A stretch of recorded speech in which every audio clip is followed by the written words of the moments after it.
Now, as he explained it to us, what tormented him as he was writing and sitting alone, and he found that he didn't want to go home and sleep with his wife. He liked to sleep in the office. He wanted to be alone. What tormented him was not the initial killing. Of course, a huge tragedy. But the real torment was the reaction of the soldiers, because he thought that they would realize that they had made a mistake, that these were clearly civilians, and they needed help. And this was the incomprehensible, maddening part of it. But it didn't work. They just watched. They acknowledged no mistake. They took no measure to repair the damage. And something else, which is that Muhammad has another son. His name is Amro. He lives in the United States. He went to university in Vermont. This son, being reunited with him, would have gone some way towards easing his suffering. But because the siege is still on, as Muhammad put it, he can't get out of Gaza and his son can't get in. Another voice from Gaza the past couple of days, Mohammed Ashawa, who is head of the women's unit at the Palestinian Center for Human Rights. There are many human rights activists in this room, and I know that you know her work and her name. Mona told me this just yesterday. She said that as horrible as the December-January military onslaught was, and I hadn't realized this until I went to Gaza, but she said, you know, it wasn't all terrible, because there was also a hope that emerged in Gaza for the first time during the campaign, which I was surprised by myself. But what she said was that, as in any conflict zone, people in Gaza were glued to their television sets the whole time. It's the only way you can find out any information. And what they saw when they watched stations like Al Jazeera was that around the world, people were protesting about what was happening in Gaza. 1 million people on the streets of London. They saw that in my city, Toronto, a group of Jewish women, peace activists, anti-occupation activists, had occupied the office of the Israeli consulate in Toronto. And for so many years, it had been so extraordinarily hard to break through the misinformation about the occupation and actually to create connections and real sympathy with what the Palestinian people were suffering, to explain what occupation actually meant, what targeted assassinations actually meant, even what the siege meant. But suddenly people didn't need explanations. They saw the attacks, they heard about hundreds of children being killed, they heard about illegal weapons being used, and they responded as human beings.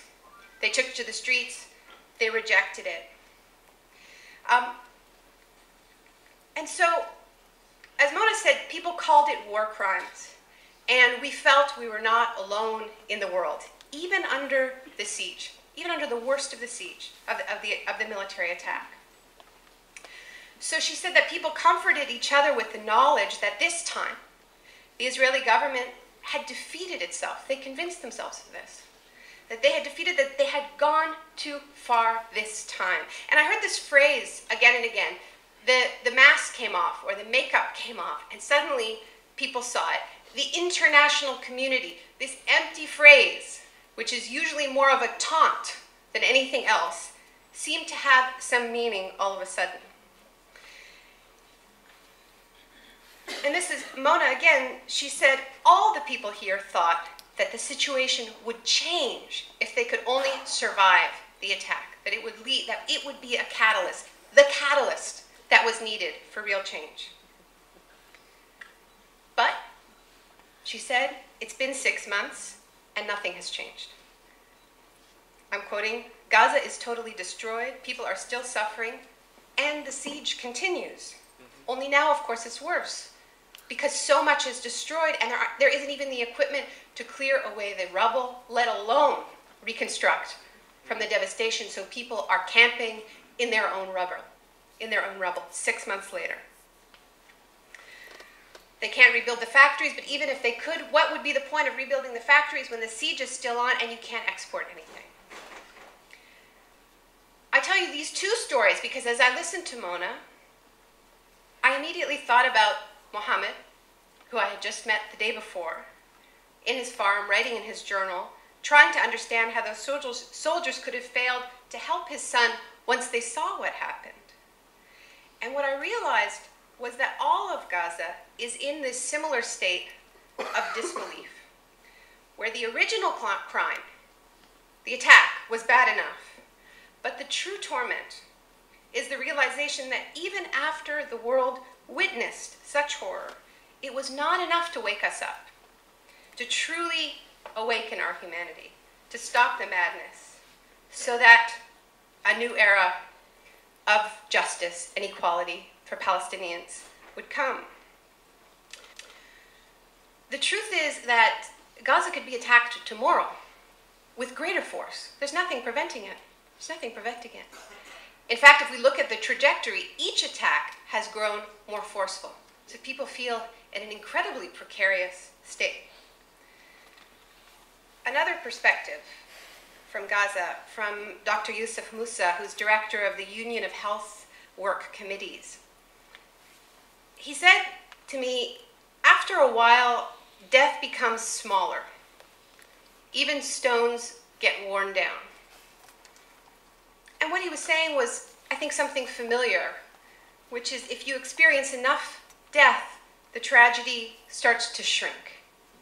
And you sometimes hear these ugly phrases like, you know, life is cheap for them, right?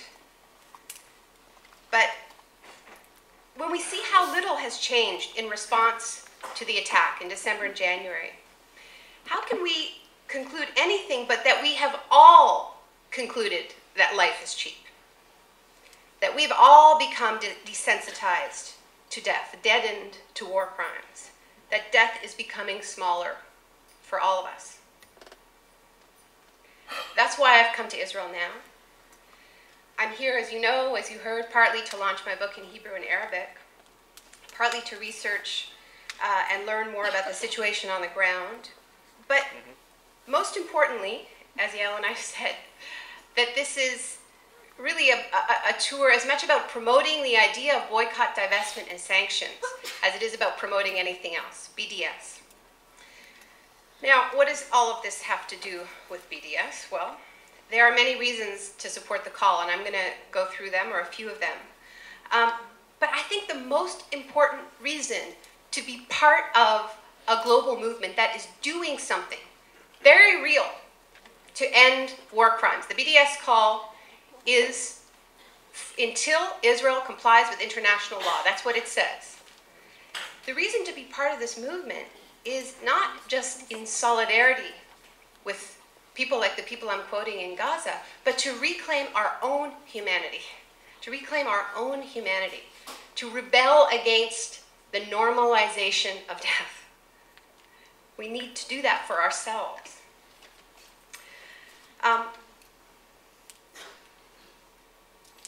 We need to not pretend that the abnormal is normal. We need to not call checkpoints terminals, not call settlements neighborhoods, and a network of open-air prisons connected by bypass roads, an independent Palestinian state.